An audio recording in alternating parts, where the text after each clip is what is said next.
The Artist's Way came out in 1992, and it only took me 29 years to catch on to it.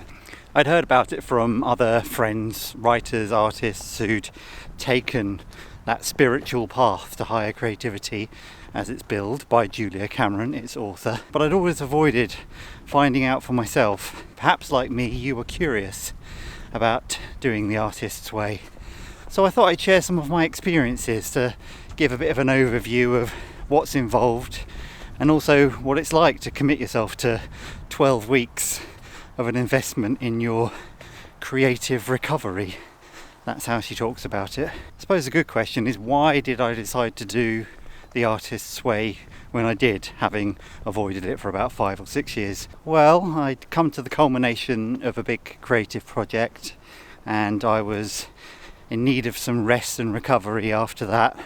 I did take some time out, a bit of a retreat, a week away, which I spoke about in my earlier video.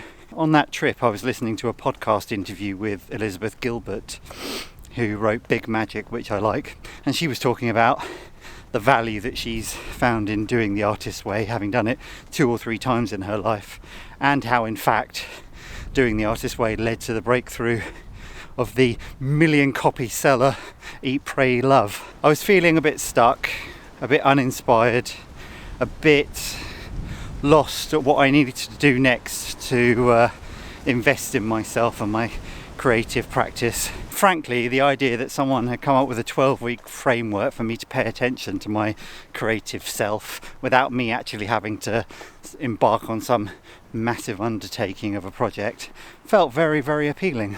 Was it a big commitment? Yes. Did I get a bit frustrated at times? Yes. Did I encounter the often repeated comment about the Artist's Way that it does get a bit woo-woo and a bit gaudy? Yes, I did encounter that, and it was a bit annoying, but that was totally eclipsed by the benefits I got from it.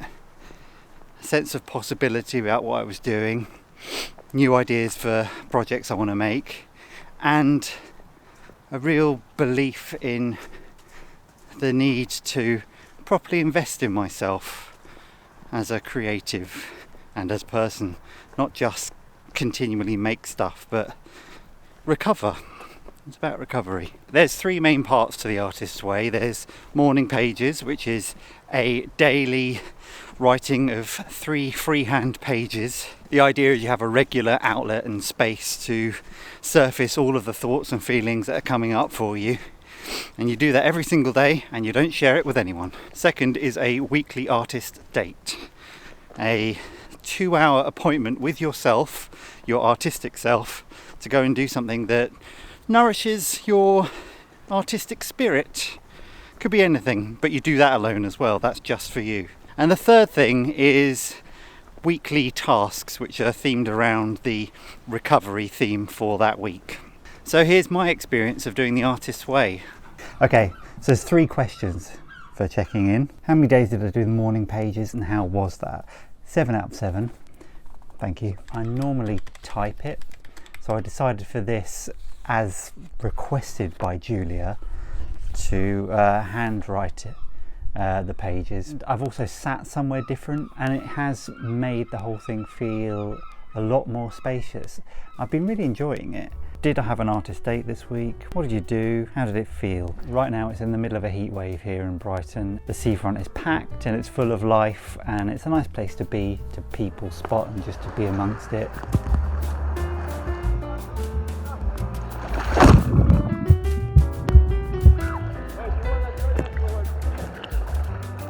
Were there any other issues this week that you consider significant for your recovery? Horrible critical blurts today. Your novel is awful. Your show will sink without a trace. No one will fund your work. So one of the tasks in week 1 was about writing a list of 5 other lives that you would have liked to live and to spend some time indulging in one of those.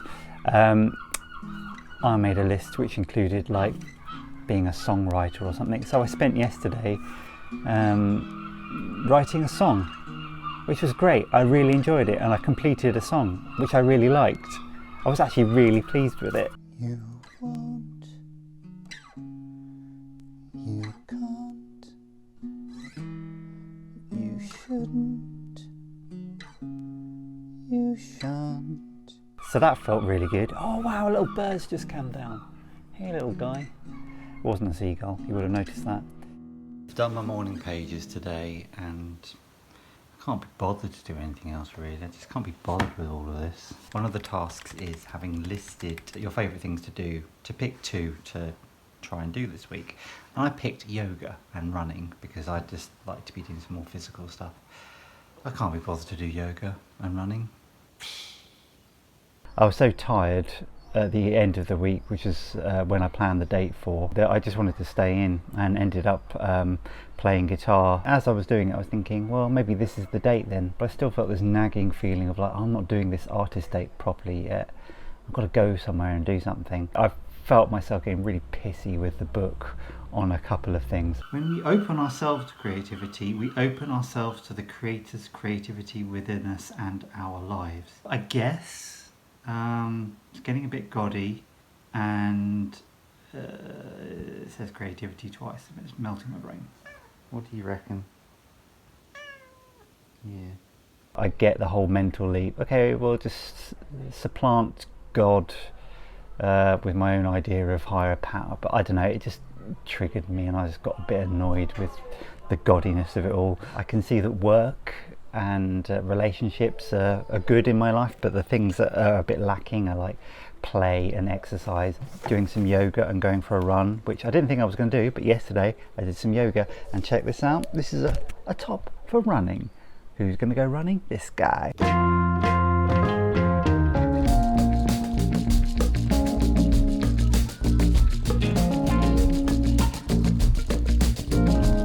This week was the first time I felt like I'd done a proper artist date, like took Paul out to a new place. There's a museum just around the corner from where we live, and we've been here for about 1.5 years and I've never been in there. I guess it was closed during the lockdown. I don't even know what they have in there. Let's go and find out.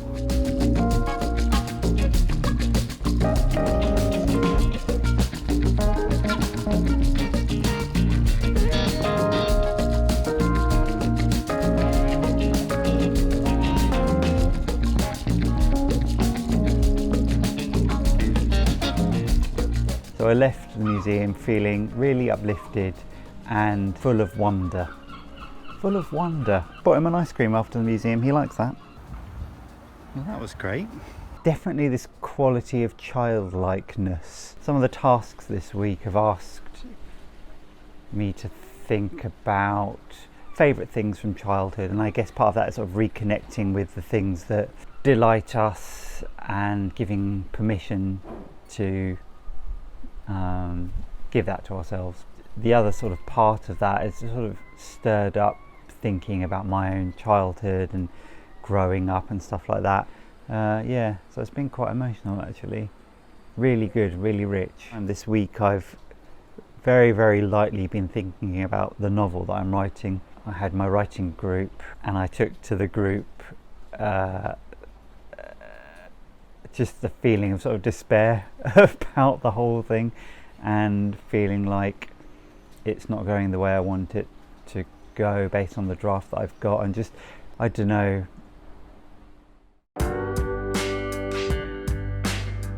Still really enjoying doing morning pages. I'm proud that I kept it up this week even though I was away. We were away for the weekend. Nice to have a different view and stuff.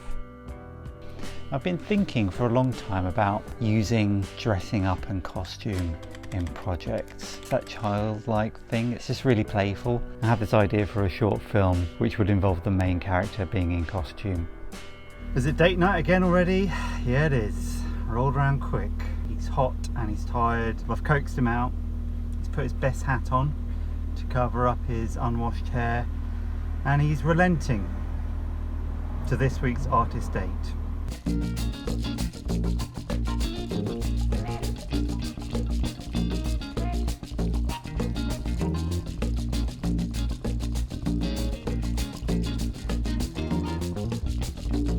What an amazing place. My mind's a bit boggled. I've seen too much stuff. I've seen too much! Dressing up's fun. I was reading ahead on the Artist's Way stuff, and this idea about the universe answering, but not in the way you expect. I had a conversation with someone I met up with for coffee the other day, and we got on to talking about the novel and where I was at with it, and the way she was thinking about things. I opened up a new sort of avenue of thought, so I'm being open to that. I'm trying not to charge ahead with let's make a plan, but just sort of seeing what the universe offers in terms of, I don't know, new ways of seeing things. It's all kind of exciting.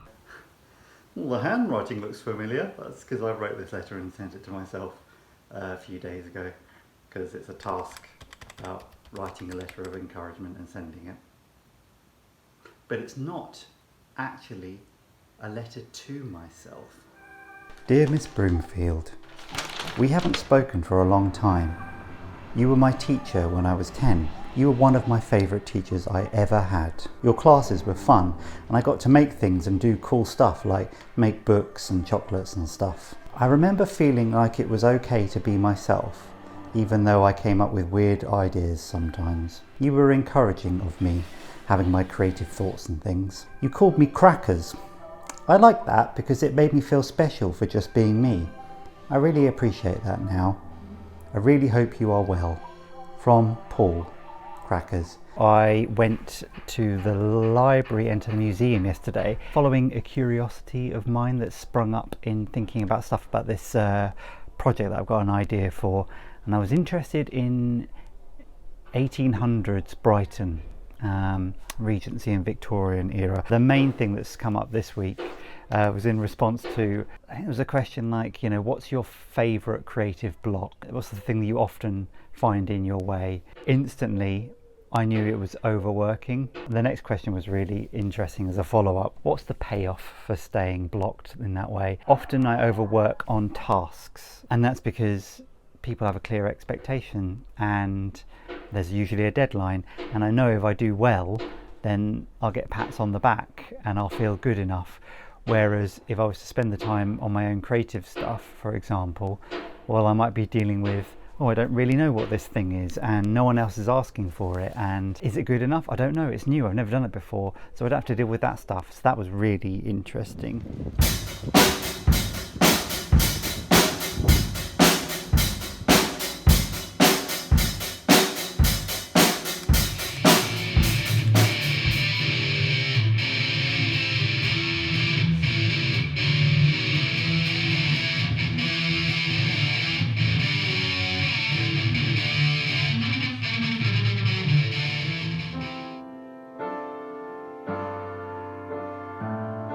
Oh, that was really good fun. I locked down a drum beat and I played the piano. Yeah, and I reckon I could pick up drums pretty quickly. I mean, most things are pretty simple, right? Yeah, that was good. It's been a really great day. Just done my artist date, a couple of hours in a practice room, playing around, you know, making a noise and stuff. Before that, I met with a friend about a new short film project, which has kind of bubbled up because of this this thinking I've been doing. And I also had a nice session with a writer friend talking about our novels. I wanted to do some writing, but I didn't want to start writing the novel stuff, so I wrote this letter to myself from a publisher, also myself, saying thanks very much for your first draft submission. We don't want to publish this, but we do want to hear more from you. Here's what we think. And that turned out to be a really easy way to tell myself some of the things I need to hear about what I think the novel needs and how I want to go about it. Yeah, I feel like really relaxed and kind of liberated and kind of creatively fizzy. So that's what happened. I got a lot out of doing the artist's way, but I do understand that it's a big commitment. I was spending probably an hour or two every single day doing morning pages and the various tasks and things like that. Even if doing the whole thing feels a bit too daunting, I think there are some ideas that the artist's way have that are worth trying and implementing in your own creative practice. Morning pages definitely are worth doing. I've been doing them for about 5 years now, and just having a daily space to offload and brainstorm or self-coach or anything like that, it feels like a real treat. It's very grounding. I highly recommend that. I think the artist state is really important. I'm not very good at it, taking myself out to go and do things just because they're enjoyable.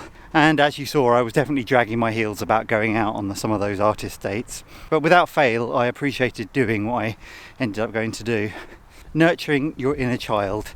Big part of it, that I found at least anyway, giving yourself permission to do the things that are fun and silly and playful, and not being too judgmental or grown up about the whole thing. Setting goals, and they don't have to be big goals either. They could just be small scale commitments to paying attention to what's important to you. The value lies in the intention and a sense of progress when you actually do it. I enjoy the weekly reflections at the end of every week, and that's something I've kind of carried on over. And I do like a monthly reflection just to kind of check in on, how are things? How's stuff going? Are things the way you'd like them to be? Checking back in on those goals and things like that. Wait, that's only like 6 weeks. Thought the artist way was like 12 weeks. Yes, and part 2 will come next time. It was definitely much warmer then. It's freezing now.